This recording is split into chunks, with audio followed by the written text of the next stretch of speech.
እንግዲህ በ88ኛው ቪዲዮ እንዳልኩት እሱ ራሱ በራሱ ምስክርነት እንደሚለው የተፈጥሮ ሀብት መጠቀም እና በተፈጥሮ ሀብት ላይ መደገፍ በትክክለኛው መንገድ የድህነት ወጥመድ ምንጭ መሆን አልነበረበትም። ምክንያቱም የበለጸገ ሀገር በሙሉ የሚበለጽገው የተፈጥሮ ሀብቱን ኤክስፕሎይት አድርጎ ነው። ባላችሁ ነው የምትነሱ። ራሱ ማለት ለመበልጸግ ከሰማይ የሚወርድ መና የለም ነው። ያላችሁን ሀብት በስነስርዓት ተጠቅማችሁ ነው ያለ። ሁሉም ሰው ደግሞ ሲጀምር ይዞት የሚገኘው ነገር የራሱ ጉልበት እና ተፈጥሮ የሚኖርበት አካባቢ የሚሰጠው የተፈጥሮ ሀብት ነው። መሬት ነው፣ ውሃ ነው፣ ደን ነው፣ የአየር ንብረት ነው። ምናልባት ከታደለ ደግሞ ከመሬት ውስጥ የሚወጡ የተለያዩ ላይክ ነው እንደ ወርቅ፣ አልማዝ እና ነዳጅ ወዘተ የመሳሰሉት ነገሮች ናቸው። መነሻ እነሱ ናቸው። እነሱን አውጥቶ እነሱን ስራ ላይ አውሎ ከነሱ በሚገኝ ትርፍ ነው ሌላውን አሁን እንግዲህ ዘመናዊ የሚባለውን የሰዎችን ህይወት የሚያሻሽሉትን ነገሮች ማምጣት የሚቻለው እሱ ራሱ በራሱ ምስክርነት እዚህ ጋር ይሄንን አሁን ነው ማነበው። በዚህ ላይ ምን ይላል? In the course of long-term economic development, population typically generate income from biophysical processes associated with the crop and livestock agriculture. በረጅሙ የኢኮኖሚ እድገት ሂደት ውስጥ አንድ ህዝብ ሀብት የሚፈጥረው ብልጽግናን የሚፈጥረው ሰብል በማምረትና ከብት በማርባት ነው። ከብት በማርባት ፊሸሪስ፣ ፎረስትሪ ኤንድ ሃንቲንግ። ከዛ በኋላ ከነዚህ አሁን ለምሳሌ ክሮፕ ኤንድ ላይቭስቶክ አግሪካልቸር፣ ፊሸሪስ፣ ፎረስትሪ ኤንድ ሃንቲንግ ከነዚህ ነገሮች የሚያገኛቸውን ነገሮች ሰብስቦ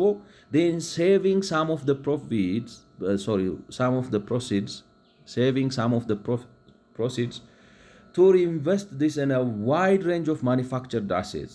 For example, ህንፃ ላይ ገዛ ይችላል፣ ፋይናንሻል ለምሳሌ ሼር ሊገዛ ይችላል፣ ቦንድ ሊገዛ ይችላል ወዘተ የተለያዩ አይነት ነገሮች ላይ ኢንቨስት ያደርጋል። ማሽነሪ ይገዛል፣ መሰረተ ልማት ይገነባል። የሚያድግበት መንገድ ይሄ ነው። ሰው ማንኛውም አንድ ህዝብ ማለት ነው። ከዛ በተጨማሪ ደግሞ ራሱን ሙያ ያስተምር ማለት ራሱን በእውቀት ባደገ ቁጥር አይደለም። አሁን ጥሩ ተምራችሁ ጥሩ ተምራችሁ የሚፈለግ ሙያተኛ ከሆናችሁ ከአንድ ከትልቅ ከስካቫተር በላይ ምናምን ገንዘብ ልታመጡ ትችላላችሁ ማለት ነው። ራሳችሁን ዴቨሎፕ ማድረግ፣ ራሳችሁን ፕሮዳክቲቭ ማድረግ እሱም እንግዲህ ሰው መጀመሪያ ከግብርና መጀመሪያ ከአሳ ከአሳ ማስገር፣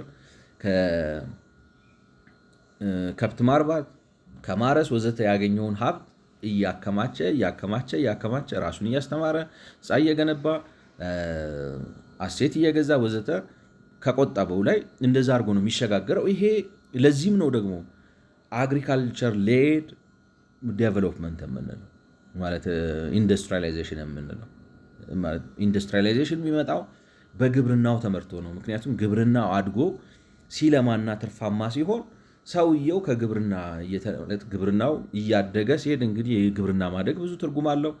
ሰራተኛው ቁጥር ቀንሶ ምርቱ ጨምሮ ወዘተ ኢንቨስትመንቱ ጨምሮ ካፒታሉ ጨምሮ እንደዛ እያደረገ ሲሄድ ወደዛ ይሸጋገራል ነው።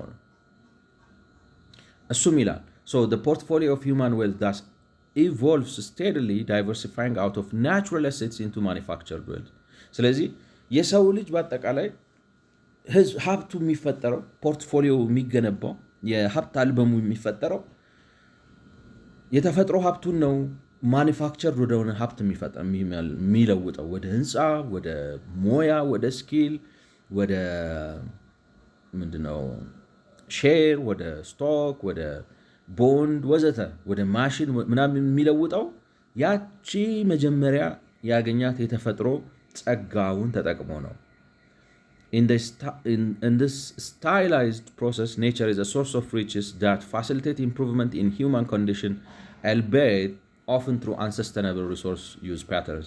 ምንም እንኳን አንዳንድ ጊዜ እንትን ቢያስከትልም የተፈጥሮ ሀብት መመናመን ቢያስከትልምና ሀብት ብናራቆትም ግን በዚህ መልኩ ነው ሰው ማለት ሰስቴናብል ስራ መስራት ይቻላል። እንግዲህ እሱ ሌላ ቶፒክ ሆነው እንደዛ ተደርጎ ነው የሚታደገው ነው የሚለው።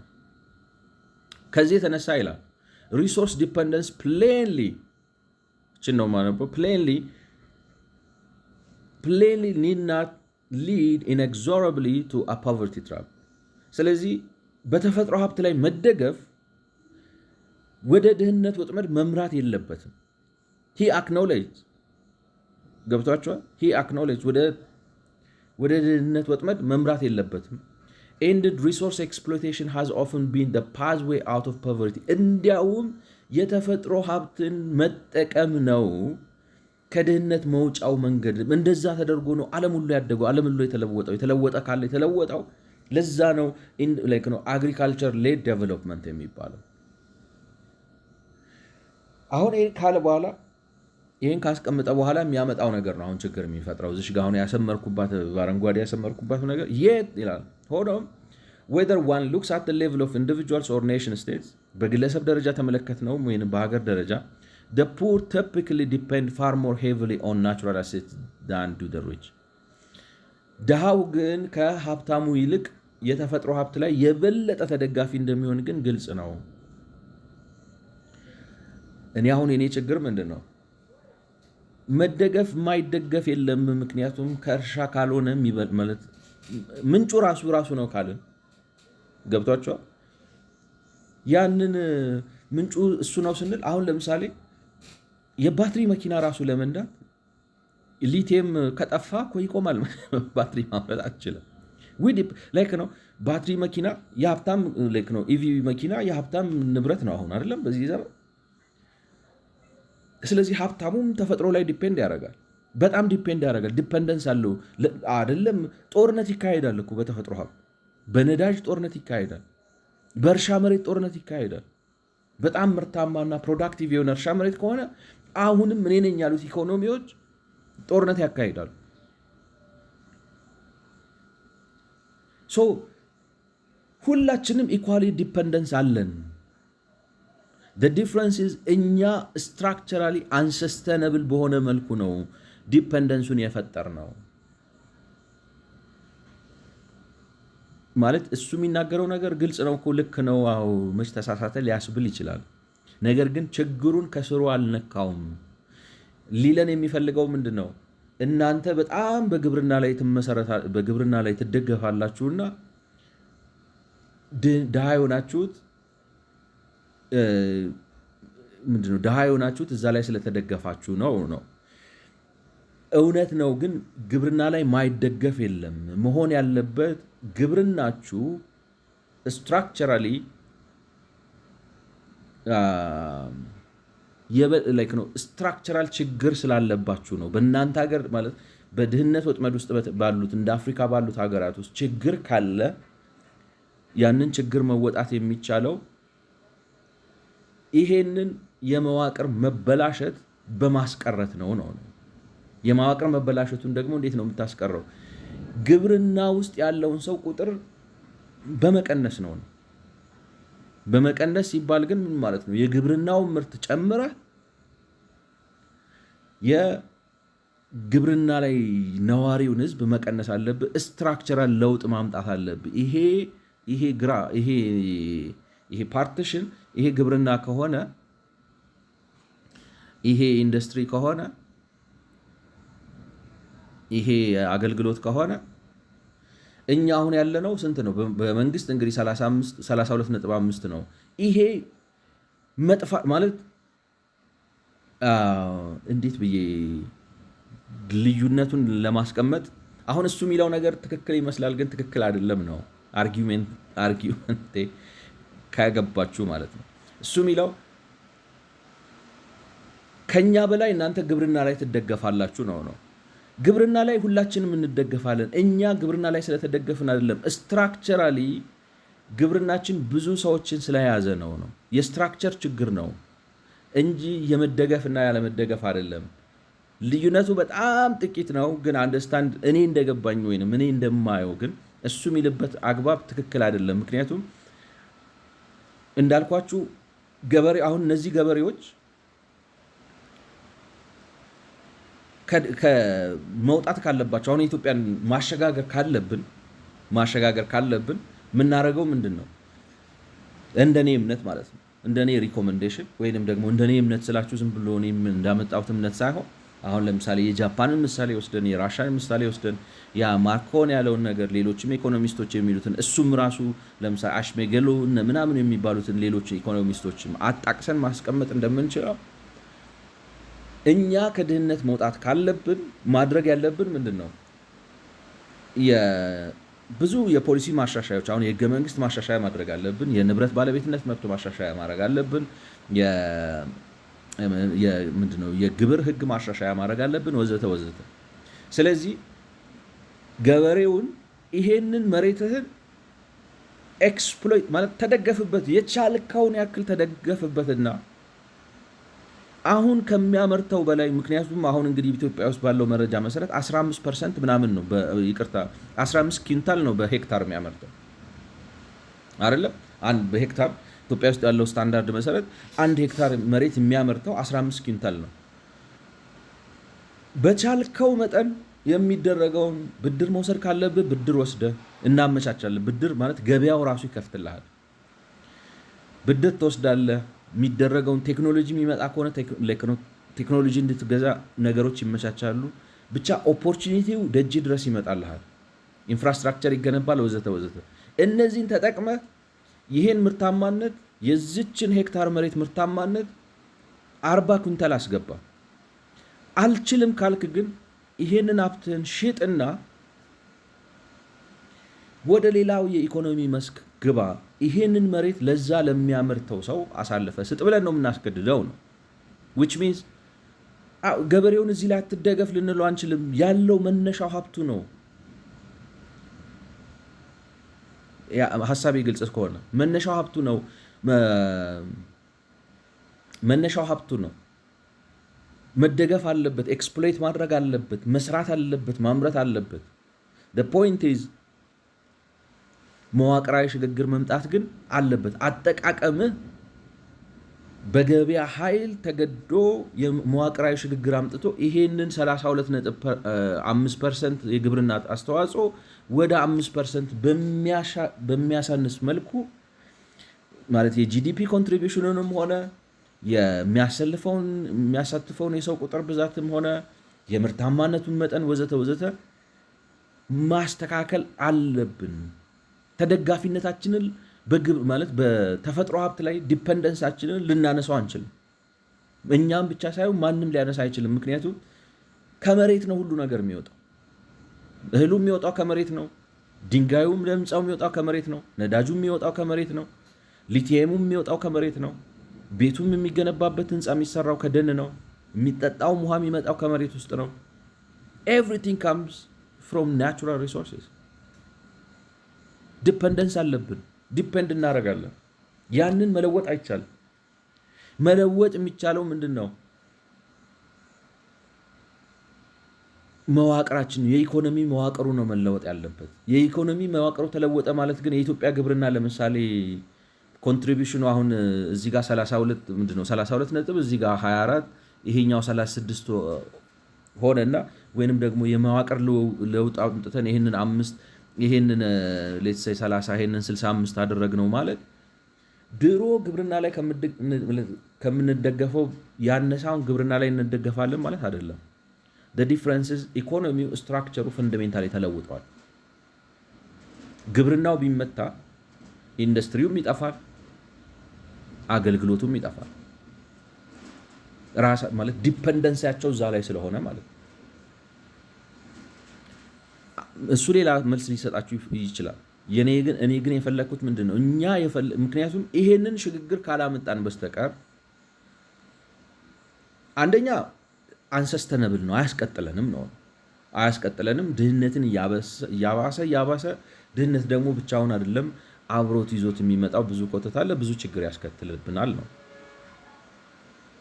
ሁለተኛ ግን ይሄ ሁሉ ገበሬ ግብርና ላይ ተደግፎ ባለበት ሁኔታ አሁን የምናያቸውን ደስ የማይሉ ዘርፈ ብዙ የኢኮኖሚ ችግሮች ልንወጣቸው አንችልም። ወይንም በሀገር ደረጃ ካለንበት አሁን የ1000 ከሆነ ማለት ምንድነው ማሊያ ቁጥር ሆኖ ላያችን ላይ ተለጥፎ ከቀረ ሁል ጊዜ መካከለኛ ኢንካም ካላቸው ሀገሮች ጋር መግባት እንዳንገባ ከሚያደርገን ጂዲፒ ፐር ካፒታል እንወጣ አንችልም። ያንን ልናደርግ ካልቻልን ደግሞ ምንድነው የሚባለው አሁን በወርልድ ባንክ ስታንዳርድ ነገርኳቸው እንግዲህ ከ5.2 ሚሊዮን የኢትዮጵያ ሰራተኛ ውስጥ 4 ሚሊዮኑ በወርልድ ባንክ ስታንዳርድ በወር ከ65 በታች እያገኘ ከድህነት ወጥመድ በታች ነው የሚኖረው። ዴርፎር አሁን እሱ የሚለው ምንድነው 32% ስለሆናችሁ ለምሳሌ ኢትዮጵያ ውስጥ ግብርናው 32% ስለሆነ ከኛ የባሰ ትደገፉበታል። ኖ እኔ የመደገፍ ጉዳይ አይደለም ነው። እርግጥ ነው አሜሪካን ሀገር ብንሄድ ኢትስ 1.6 ግን አሜሪካኖቹ ከኛ ለስ ዲፔንድ አያደርጉም ኦን አግሪካልቸር። ዊ ኦል ዲፔንድ ኦን አግሪካልቸር ሲሪየስሊ። the difference is እኛ ስትራክቸራሊ ችግር አለው አደጋገፋችን፣ የመዋቅር ችግር አለ። የገበሬው ቁጥር ሲግኒፊካንትሊ መቀየር አለበት። ይሄ ስብጥሩ 5-30-65 ብሎ መከፋፈል አለበት። መብራት ጠፍቷል፣ ጀነሬተር ይጮሃል፣ ዝናብ ይዘንባል። ይሄ ነገር ፖዝ ላድርገውና ኢንኬዝ ነው ድምፁን ከቀነሰው መስታወቱን ልዝጋው። ላይክ አይ ዶንት ኖ ኢንኬዝ ዲስትራክትድ ከሆናችሁ ትንሽም ስለበረደኝ ጃኬት ኮት ነገር ልልበስ። ስለዚህ በሌላ አማርኛ መዋቅራዊ ወይንም ብሔራዊ የሆነን የድህነት ወጥመድ በግለሰባዊና በማህበረሰባዊ የድህነት ወጥመድ እሳቤ አብራርተ ልትፈታው እየሞከርክ ነው እና በዚህ አካሄድ እንደዚህ ከሆነ የምንረዳው ችግሩን ከድህነት መውጣት ሳይሆን በተረጅነት የመቀጠልን ማለት አሁን ለምሳሌ አንድ ሰው የጤና በሽተኛ ሆኖ ከኢኮኖሚ አምራችነት ቢወጣ ተወደደም ተጠላም በአንድ መልኩ ወይ ያጠራቀመው ሀብት ኖሮ በዛ መኖር አለበት ወይ ደግሞ ቢሆን የሚያግዘው አካል ያስፈልጋል ማለት ነው። እኛ እንደዚህ አይነት የኢኮኖሚ ችግር አይደለም የገጠመን በሀገር ደረጃ ማለት ነው። በሀገር ደረጃ ሁላችንም ታመን ማምረት አቅቶን አይደለም። ያለው ችግር ምንድነው?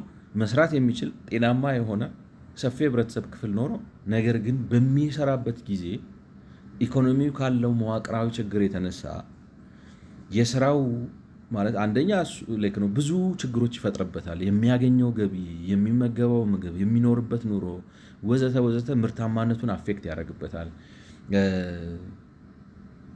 እና ደግሞ ሰርቶ የሚያስገባው ገቢ ኑሮውን የሚያሻሽል አይደለም። ሳይጥር ስለቀረ አይደለም፣ ሳይግር ስለቀረ አይደለም፣ ሳይለፋ ስለቀረ አይደለም፣ መዋቅራዊ ፈተና ስላለበት ነው የሚለውን ነገር ኮምፕሊትሊ ኦብስኪውር አድርጎታል ነው ከላይክ ነው በእንትንም ሲገልጸው ይሁን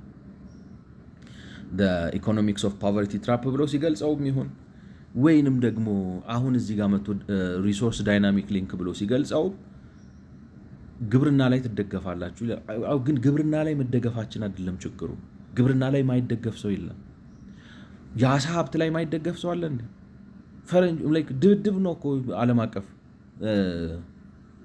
ማለት የዓለም አቀፍ አሁን ለምሳሌ ኢንዱስትሪያላይዝድ ፊሽንግ አይታችሁ ከሆነ እንዴት አድርገው አሳ እንደሚያጠምዱ ያስፈራቸዋል። ለነገ የሚኖር አይመስልም አሳ አጠማመዳቸው ማለት ኢንዱስትሪያላይዝድ የሆኑት በህግ በምንድን ነው ኮንትሮል የሚያደርጉት? ገብቷቸዋል። ላይክ በጣም ፋይት ነው ያለው።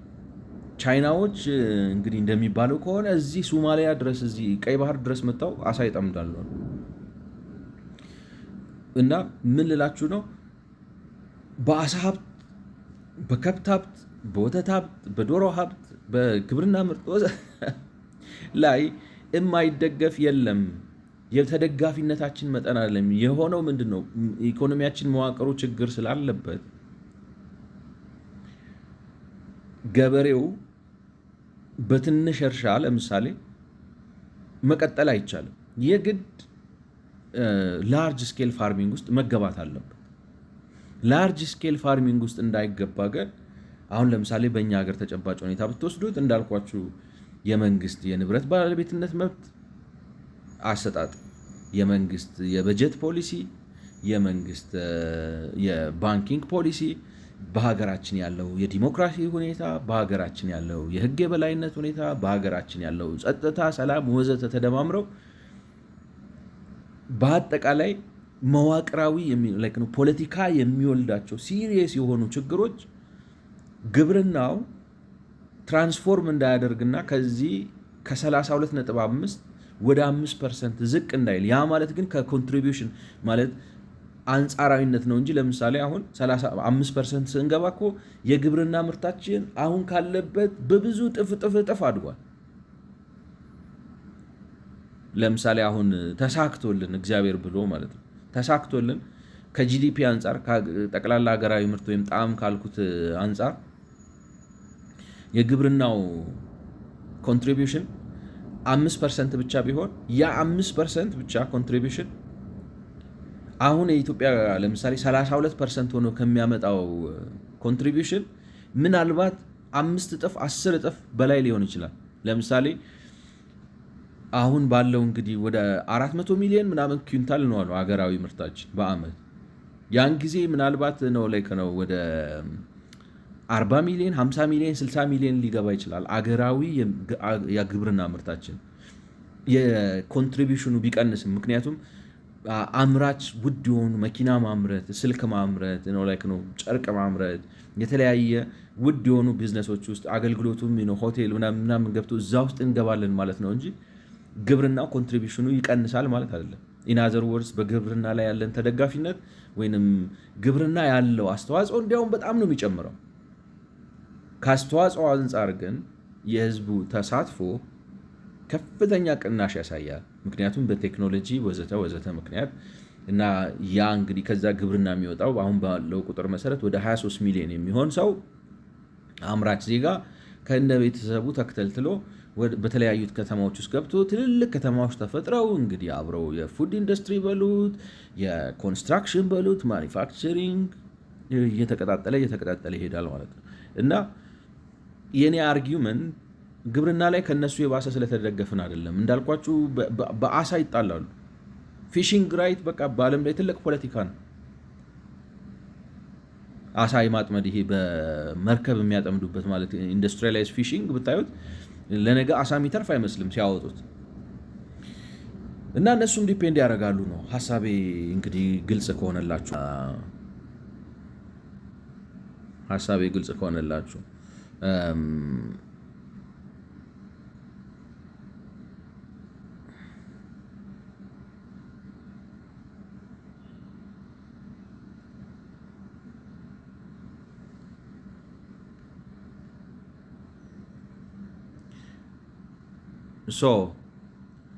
እንግዲህ ከዚህ ይሄንን ካለም በኋላ ነው በጣም በሀብት ላይ ተደጋፊ ናቸው ምናምን ብሎ ይሄን ካለ በኋላ ከዛ ደግሞ ስለ ጤና ያነሳል ማለት ነው። ወረድ ብሎ ቅድም ማለት በ88ኛው ቪዲዮ በጠቅላላ ያነሳውላችሁ ነገር ማለት ነው። አሁን እዚህ ጋር ምን ይላል?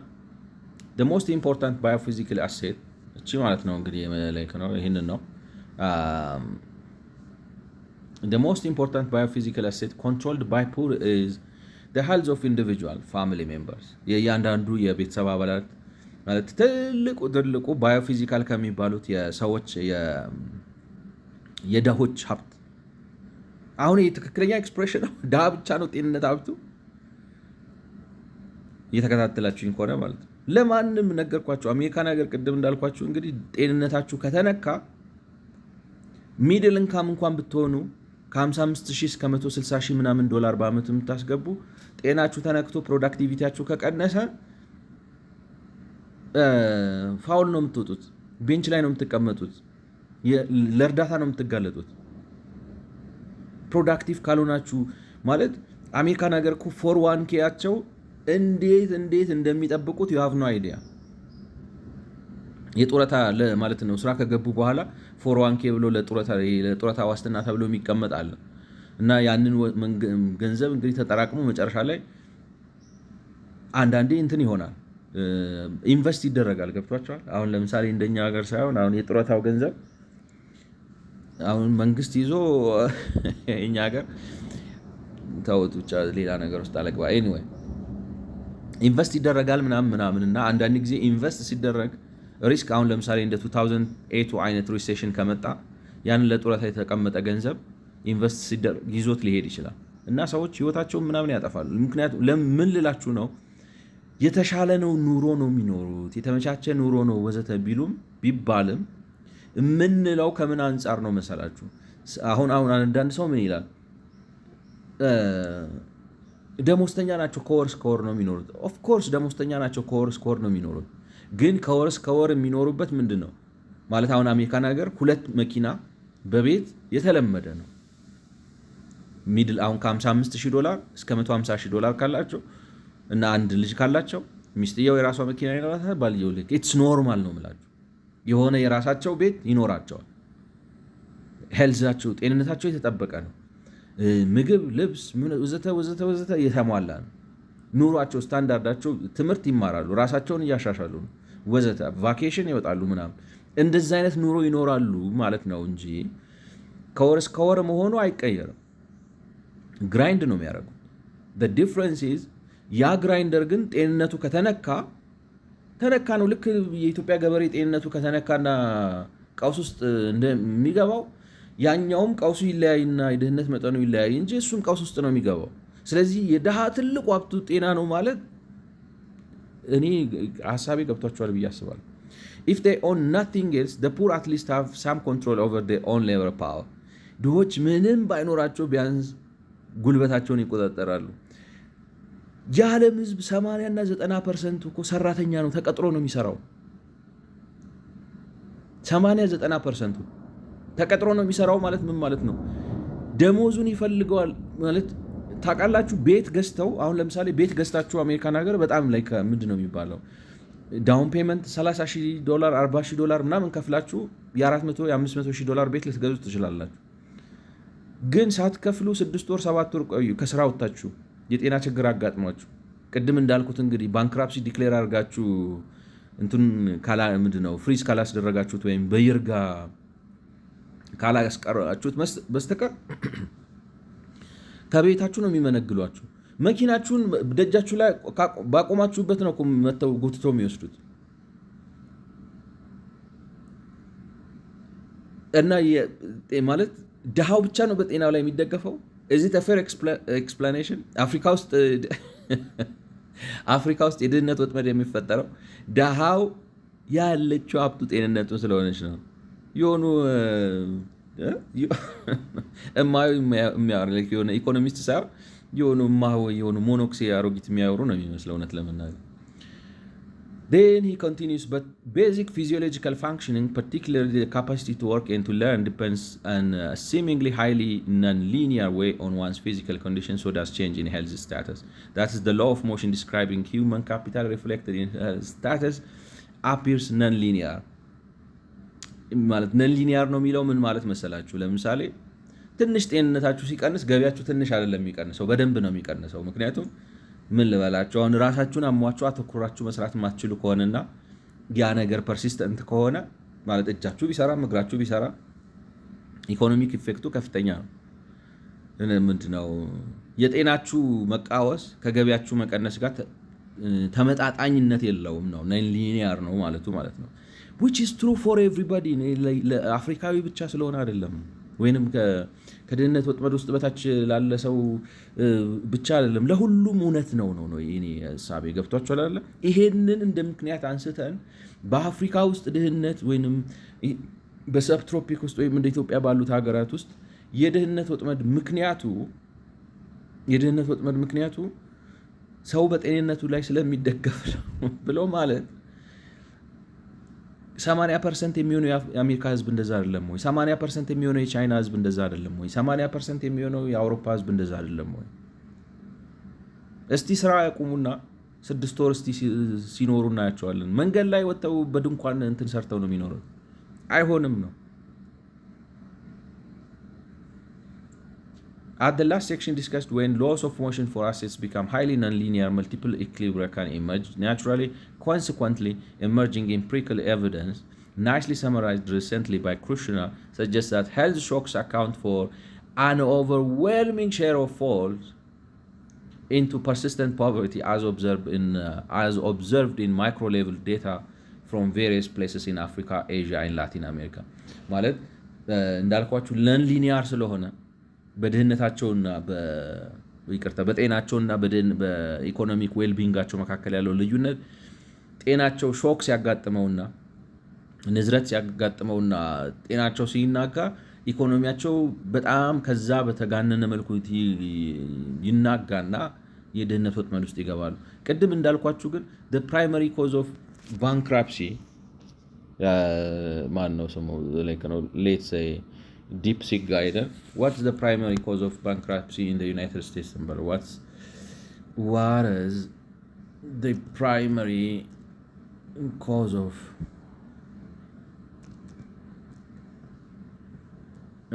personal bankruptcy in the United States?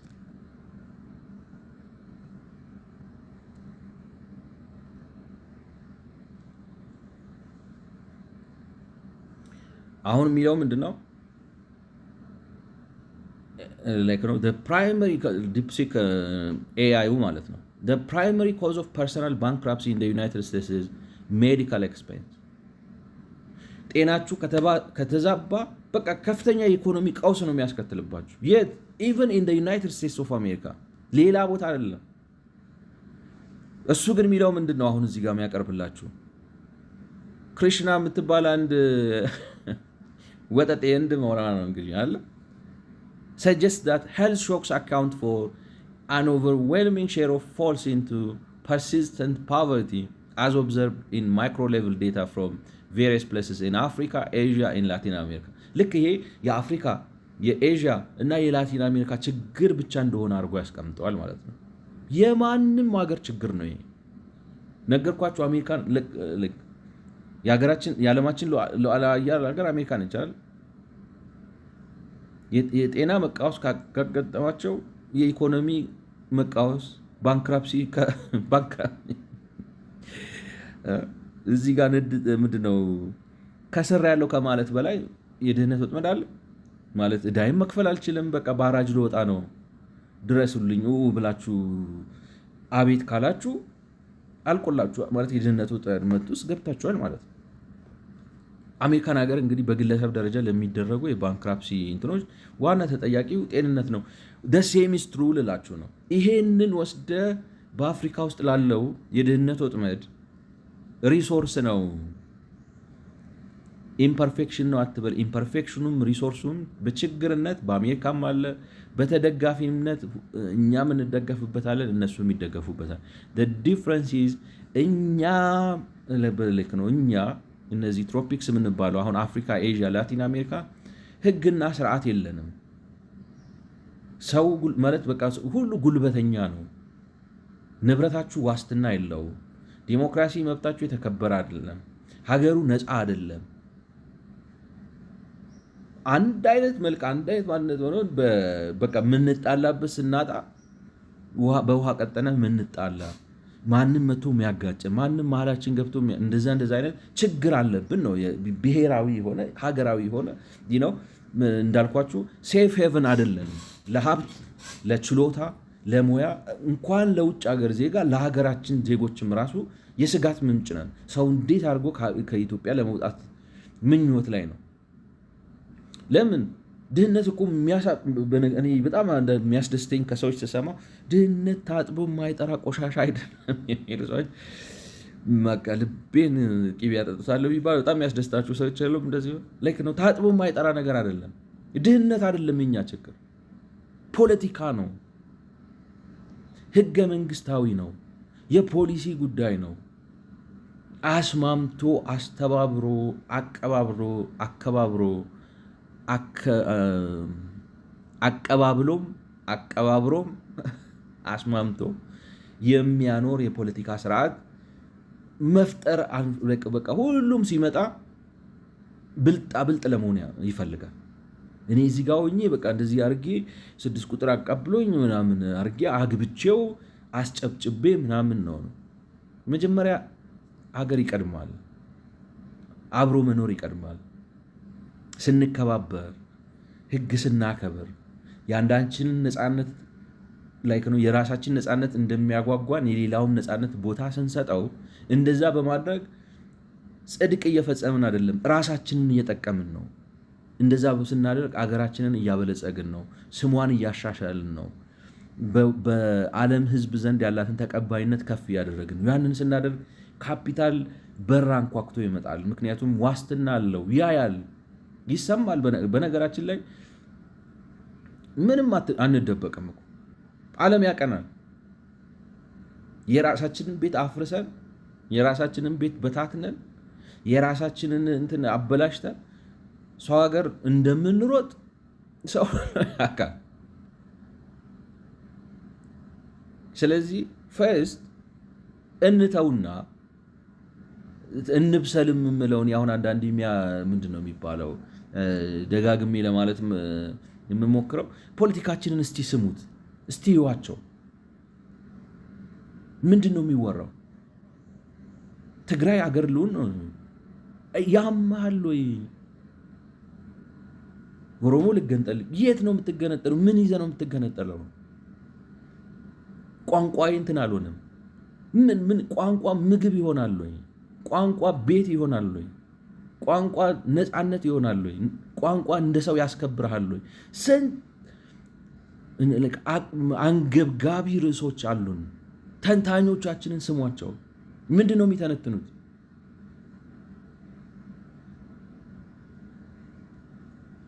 ይሄንን እንደዚህ አግማምተ ነው እሱ ነው እንጂ ድህነትን ይሄን አሁን ምንጠላውን እንዳልኳችሁ 8,000 ብር ከ8,000 በታች የሚከፈላቸው ሰዎች 4 ሚሊዮን ናቸው የሚያስብለን እና በዓለም የድህነት መዝገብ መጨረሻው ላይ የሚያስቀምጠን የኑሮ ውድነቱን ጣራ ላይ የሚያስገባው ምናምን እሱ ነው እንጂ እኛ አፍሪካውያኖች ከአሜሪካውያኖች ወይንም ከጃፓኖች ወይንም ከቻይናዎች ወይንም ከአውሮፓውያኖች በተለየ ጤናችንን ካልጠበቀን ለድህነት ስለምንጋለጥ አይደለም። ማንም ሰው ጤናውን ካልጠበቀ አድርገውና በሽታ ከያዘው ፎሪ ነው የሚወጣው፣ ይሸነፋል። ጤና ትልቅ ነገር አይደለም እንዴ? ትልቅ ኢንዱስትሪ እኮ ነው በዓለም ላይ ራሱ። ሀሳቤ እንግዲህ ግልጽ ከሆነ ማለት ነው።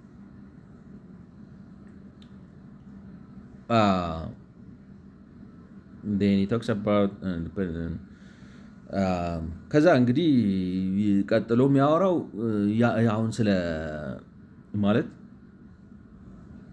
ቁጥራቸው ስለ ማለት ሪሶርስ ላይ ይደገፋሉ። ከዛ ሪሶርስ ላይ መደገፍ ብቻ ሳይሆን ቁጥራቸው እየበዛ ሲሄድ ሪሶርሱ እያነሰ ይሄዳል። ከዛ ችግር ይፈጠርባቸዋል ነው። ይሄ ልክ ነው ነው ልትቃወሙ ትችላላችሁ። እንዳልኳቸው አሁን ለምሳሌ 26 ሚሊዮን ህዝብ ግብርና ላይ አሰማርተናል። 3 ሚሊዮን ማሰማራት ሲገባን ማለት ነው። ዘመኑ በሚፈቅደው ቴክኖሎጂ አቅም ወዘተ። ለዛውም እንግዲህ እንዳልኳችሁ 3 ሚሊዮን አሰማርተን አሁን 26 ሚሊዮኑ ከተሰማራበት በላይ 10 እጥፍ ምናምን ምርታማነትን መጨመር አለብን። ስለዚህ አንተንም ልክ ነው አንጉልፋቱ አድርገነዋል ነው መዋቅሩ አማተነዋል፣ አበላሽተነዋል። ስለዚህ ሰስቴናቢሊቲ ኢሹ አለው ማለት መሬቱ እየነጠፈ መሸከም እያቃተው ይሄዳል። which is true the problem ግን እሱ የሚለው ምንድን ነው? እሱ ነው ችግሩ ይላል። ይሄ የችግሩ መገለጫ ነው እንጂ ችግሩ አይደለም ነው የኔ አርጊውመንት። የችግሩ ምክንያት እንዳልኳችሁ አሁን ይሄ በወልቃይት ምንዋጋ ጉዶች እኮ ነው። ልክ ስንት ነገር እንዳለው ሰው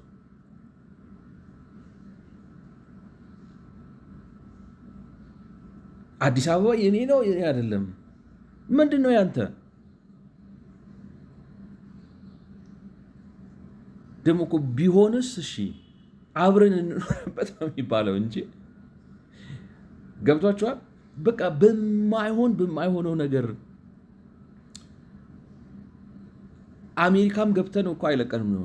አሜሪካም ገብተው ምንድን ነው የሚያወሩት? እስቲ አሁን ላይክ ነው ስማቸውን ላለመጥራት ነው። በዩቲዩብ በምን ከፍተው የሚያወሩት ምንድን ነው?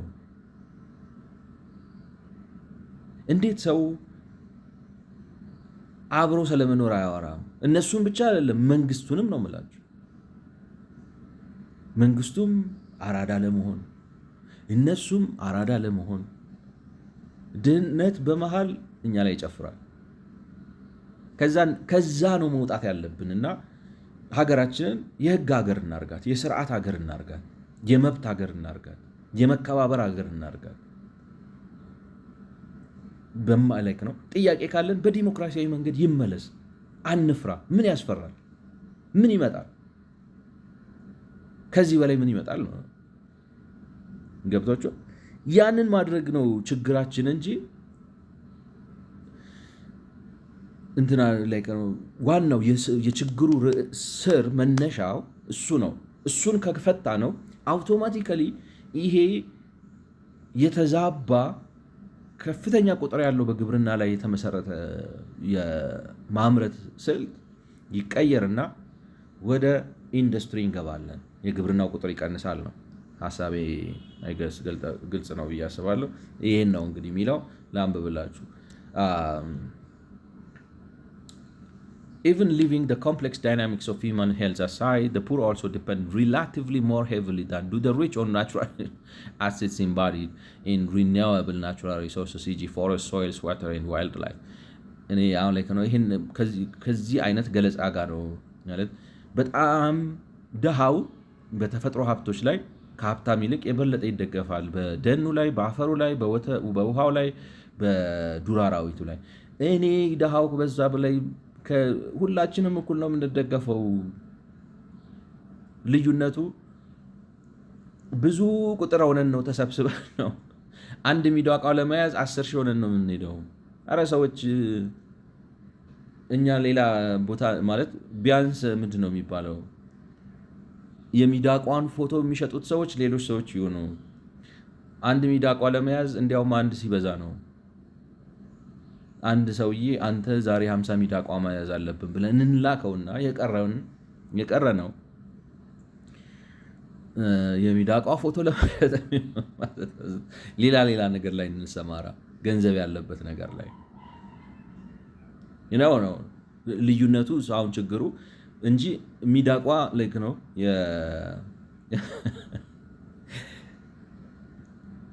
ማለት ሁላችንም አሁን ለምሳሌ አንድ ሚዳቋ ተይዛ ብትመጣ ከሞላ ጎደል እኩል ሰው ነው የምታበላው አይደለ? ስለዚህ ኢኳል ዲፔንደንስ ነው ያለብን። ሚዳቋዋ እኩል ሰው ነው የምታበላው።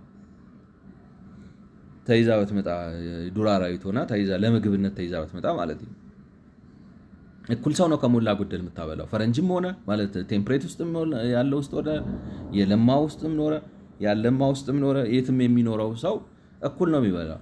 ችግሩ ግን እኛ አንድ ሚዳቋ ለመያዝ 10 ሺህ ሰውን አለ በጣም ይበዛል። አንዱን እንዲያውም አንድ ሰው 10 ሚዳቋ ያዝ ብለን የቀረ ነው ተከፋፍለን ሚዳቋ ሊይዝ እኮ ሲሄድ ብለን በካሜራ ቀርጸን ዩቲዩብ የምንሰራ ግማሾቻችን ምናምን ብለን ዲቪዥን ኦፍ ሌበር እንፍጠር።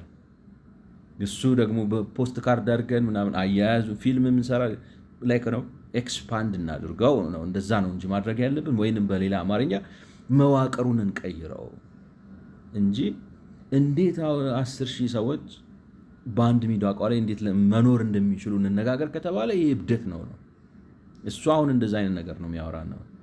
So the rural poor earn little to no capital gains, dividends or interest on financial assets, rental income on machinery or commercial or residential property, or even salary or wage outside the primary production sectors.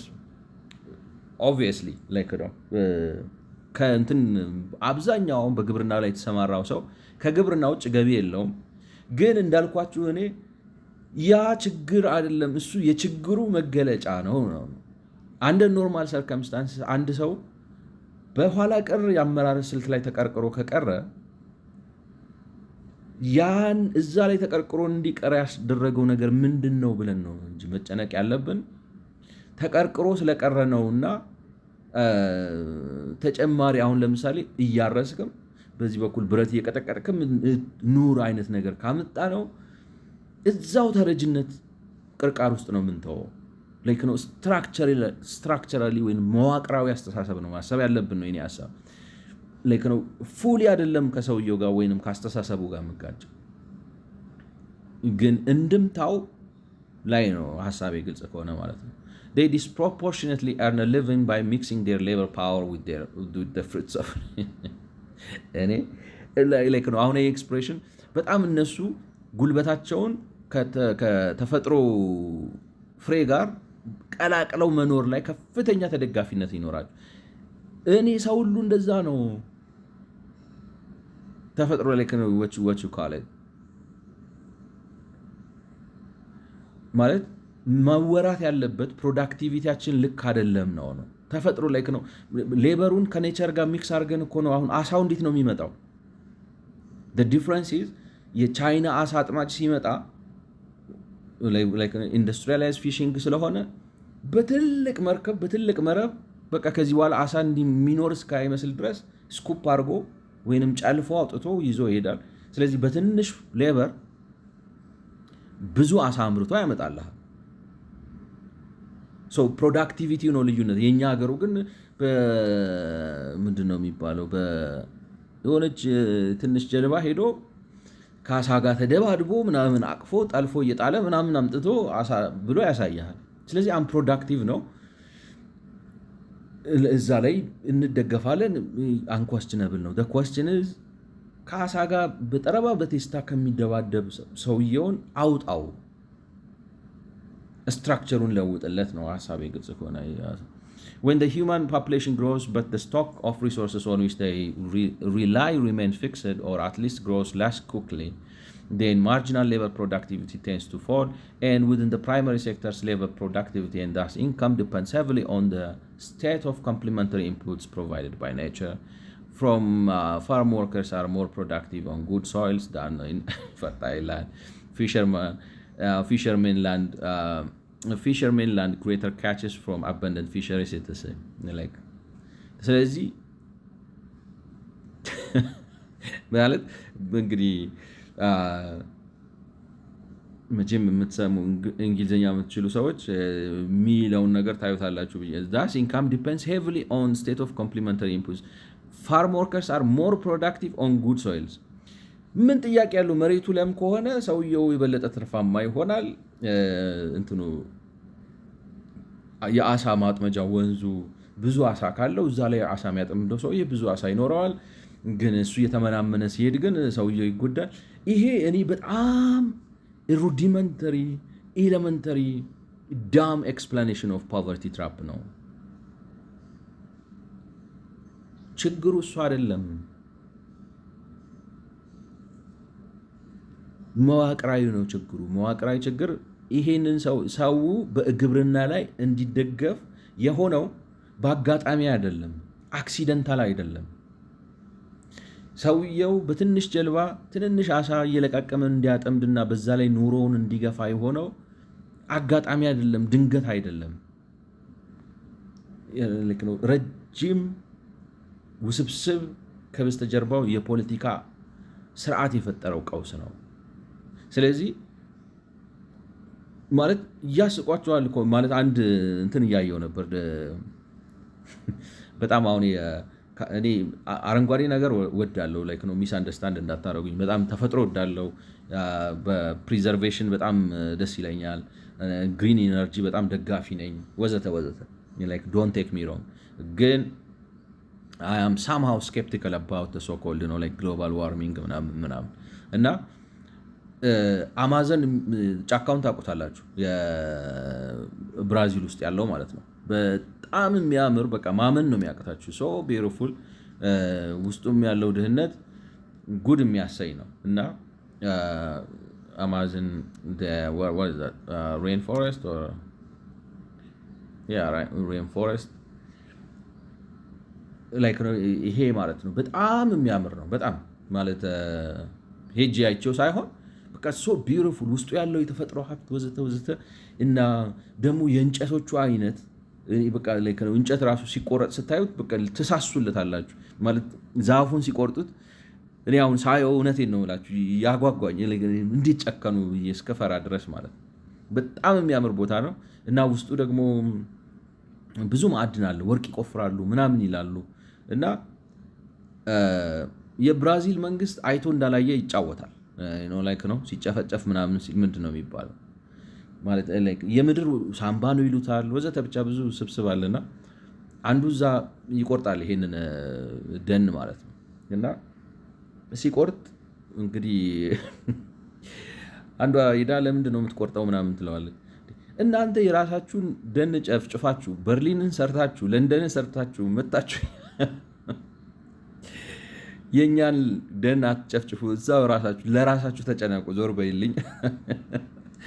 እኔ በጣም ነው ያዝናናኝ መልሱ ማለት ነው።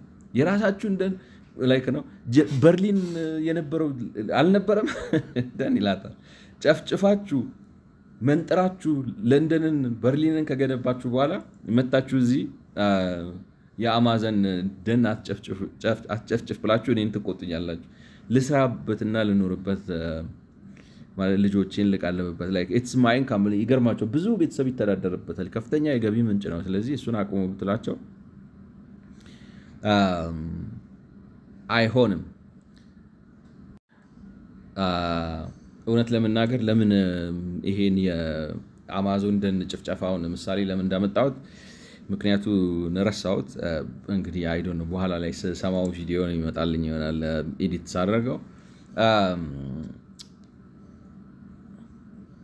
ግን ዋናው ሀሳቤ ምንድን ነው? ተፈጥሮ ላይ ዲፐንድ እናደርጋለን። ችግሩ ግን ምንድን ነው? ተሰብለክ ነው በትንሽ ተፈጥሮ ሀብት ላይ ብዙ ሰው አምጥተን እናሰማራበታለን። ያ የመዋቅር ችግር ነው። ያ የመዋቅር ችግር ግን እንደው ዝም ብሎ የመጣ አይደለም፣ አጋጣሚ አይደለም፣ አክሲደንት አይደለም። ውስብስብ የሆኑ ውስብስብ እንኳን ባይባሉ በቃ ታሪካዊ ይዘት ያላቸው እና በዋናነት ደግሞ ከፖለቲካ ግንዛቤያችን ጋር የተያያዘ በእኔ እምነት የውጭ ጣልቃ ገብነቱ፣ ታሪካዊ ምክንያቶቹ ወዘተ ተደማምረው ነገርኳቸው። አሁን እንግዲህ እኔ እንደ ኢትዮጵያ ውብ ሀገር ረጅም ታሪክ ያለው ሀገር የለም። ነገር ግን ጃፓኖች ከኛ ያነሰ ታሪክ ያላቸው ሰዎች እንግዲህ ታሪክና ሁኔታ ፈቅዶላቸው በ1868 ዓ.ም ከሞላ ጎደል ሊበራል የሚባል ህገ መንግስት ሲያቋቁሙ እኛ እስከዛሬ ሊበራል የሚባል የሊበራል ይዘት ያለው በዜጎች ክብር ላይ የተመሰረተ በዜጎች ግለሰባዊ ክብር ላይ የተመሰረተ ህገ መንግስት ማቆም አቅቷል። ማለት ማናመጣው ማንጎነጉነው ጉድ የለም። ማህበራዊ ፍትህ እንላለን፣ የመደብ ትግል እንላለን፣ የብሔር ቅራኔ እንላለን። ማናመጣው የትም የማያደርስ ደግሞ ወንዝ ቀርቶ ቦይ የማያሻግር ፍልስፍና ማለት እያረግን ራሳችን እየጣልን እየጠለፍን እዚህ ስላደረስ ነው። ያ ነገር ተወሳስቦ ሄዶ አምጥቶ አሁን ትንሽ እርሻ ላይ 10 ቤተሰብ እያኖረ ምናምን አስቸገረ እንጂ የተፈጥሮ ሀብቱ ላይ ተደጋፊነቱ ሁሉም ተደጋፊ ነው። ሀብቱ ከተመናመነ ሁላችንም ነው የምንጎዳው። እንዳልኳችሁ የወፍ በሽታ ገብቶ እንቁላልን ሲያስወድድ መላው አሜሪካዊ ነው የሚጮኸው። እኛ ከነሱ የተሻለ ከነሱ ማለት እኛ ጋር ሲሆን የሚከፋ እነሱ ጋር ሲሆን የሚብስበት ምክንያት የለም። ልዩነቱ ስትራክቸር ነው ሀሳቤ እንግዲህ ግልጽ ከሆነ ማለት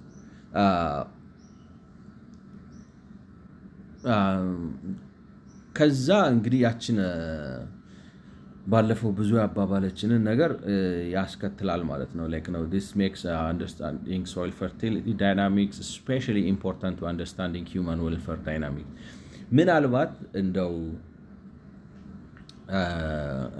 ነው የምላችሁ እኔ አሁን እንደው እሱን like ነው ጤናማና ጥሩ አናሊስት ቢሆንና ግን ችግሩ ምንድነው መሰላችሁ? አሁን ኢንዌንዶ ነው የሚጠቀመው የሆነ ስነ ልቦናችሁን ሰልቦ የማስቀመጥ ነገር ነው እንጂ የሚያስቀምጠው ትክክለኛ ሐሳብ አይደለም የሚያስቀምጠው እንጂ አሁን አርጊውመንቱ ለምሳሌ እቺን እዚሽ ጋር አሁን አንድ ነገር ትታያችሁ እንደሆነ እንትን ሱፐርስክሪፕት አድርጎ 8 ቁጥር አለች ላይክ ትንሽ ፎከስ ባረጋት 8 ቁጥር አለች እዚሽ ጋር ላይክ አይታችሁት እቺ ኖት ነች። አሁን እንግዲህ ባለፈው ብዙ ያባባለችን ማለት ነው ብዙ ያባባለችን እና ትሮፒክስ ምናምን ውስጥ ያስገባች ምን ያደርገዋል መሰላችሁ? መጨረሻ ላይ አሁን አምጥቶ አሁን እቺ 8 የምትለዋ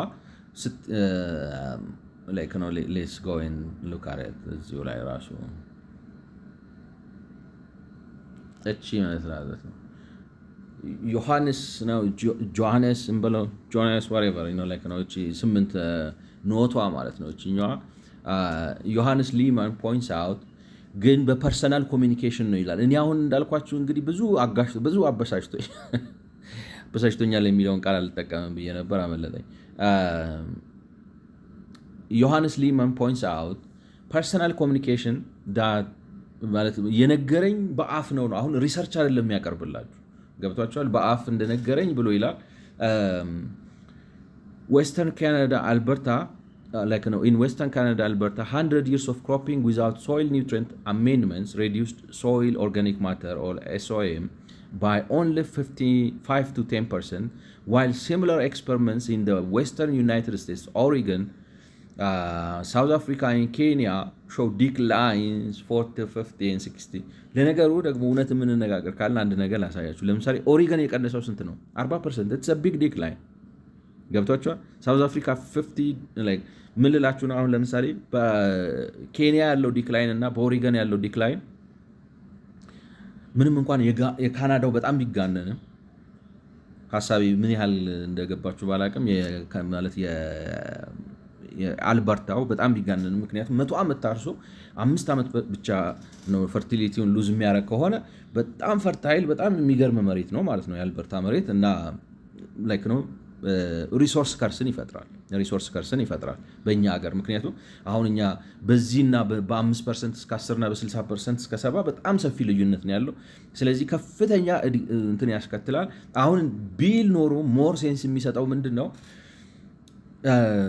የትሮፒክስ አፈሩ ቅድም ባልኳችሁ በእነዚህ በማይክሮብሶቹ ምክንያት በጣም መሬቱ ስለሚመናመን በግብርና ለውጥ የማምጣት ይሄ መዋቅራዊ ለውጥ የማምጣት ችግሩን ውስብስብ የማምጣት ጥረቱን የማምጣት የቴሌብር ሜሴጅ ነው የገባው። የማምጣት ጥረቱን አበላሽቶታል ቢል ማለት ሳይንቲፊካሊ ተከራከሩት። እንደሱ አይደለም ግን የሚለው ገብቷችኋል አይደል? ስለዚህ ሪሶርስ ከሆነ ከርስ ከሆነ መሆን ያለበት መሬታችሁ አያመርትም ከሆነ ሌላ ጉዳይ ነው። እሱን ሌላ እንነጋገራለን። መሬታችሁ አያመርትም አይደለም ሌላ እንቶ ፈንቶ ነው። በጤናችሁ ላይ በጣም ትደገፋላችሁ፣ እርሻችሁ ላይ በጣም ትደገፋላችሁ። ማናለም አይደገፍ። ሐሳቤ ግልጽ ከሆነ ማናለም አይደገፍ። ትደባደቡ የለ እናንተ በአሳ በምናምን እያላችሁ ሰው ሐሳቢ አግኝታችሁታል ብዬ ተስፋ ን መጨረሻ ላይ እችን ይላል። ጥሩ ነገር ማለት ነው እንዳልኳችሁ ሰውየው አንታች ነው ወይንም ደግሞ ግራ ግብቶ ነው። note that this doesn't imply an automatic vicious cycle nor a ubiquitous resource curse. ይሄን ስል ግን ከተፈጥሮ ሀብት መመናመን የተነሳ ቢታረስ ማለት መውጣት አይቻልም የሚባለውን ነገር አያስከትልም ብሎ ደግሞ እዚህ ጋር ያስቀምጣል። እዛ ጋር ግን ምን እያላችሁ ነው? ይህ ነው ነው ብሎ መጨረሻ ላይ የሚያመጣላችሁ ድምዳሜ ምንድን ነው? በቃ ተስፋ የለህም ነው። እኔ ልርዳ አለበለዚያ አትወጣም ነው። ግን ያ ማለት አይደለም ይላል። ያ ካልሆነ እስካሁን ያልከው ነገር ትርጉም የለውም። አሁን ሰዓቱ ያስፈራ ነው ሌላው የምፈልገው anyway ነው ዝም ብዬ note that this does not imply an automatic vicious cycle nor a ubiquitous resource curse, but rather a system that may be highly resilient within some range and hypersensitive in others. The sooner a detailed empirical understanding emerges as to whether such multiple equilibria truly exist, and if they do, the relevant basins of attractions to each, the more effectively can interested parties manage ecosystems so as to facilitate escape from the avoidance of persistent poverty. So ሊል የሚፈልገው ምንድን ነው? እንደዚህ ከሆነ ነገር ግን የተፈጥሮ ሀብቱ በፍጹም ሊታለፍ የማይችል ፈተና ከሆነ መፍትሄ መፈለግ አለበት ነው። እውነትም እሱ ነው ነው እሱ እውነትም ፕሮብለም ከሆነ መፍትሄ መፈለግ አለበት። አሁን የድህነት ትንታኔ የድህነት ወጥመድ ትንታኔ ትርጉም ይሰጣል። ከዛ በተረፈ ግን የተፈጥሮ ሀብቱ ናቹራል የሆነ ኢንሄረንት ሊሚቴሽን በሌለበት ሁኔታ ብዙ ስለሆኑ ነው። ጤናቸው እዛ ላይ ስለሚደገፍ ነው። ማርኬት ኢምፐርፌክሽን ነው ማለት እንትኑን አይገልጸውም ነው። ስለሰማችሁኝ አመሰግናለሁ። ያው ታይሙ ይገድበኛል፣ እዚህ ጋር አቆማለሁ። በሚቀጥለው እንገናኝ። መልካም ጊዜ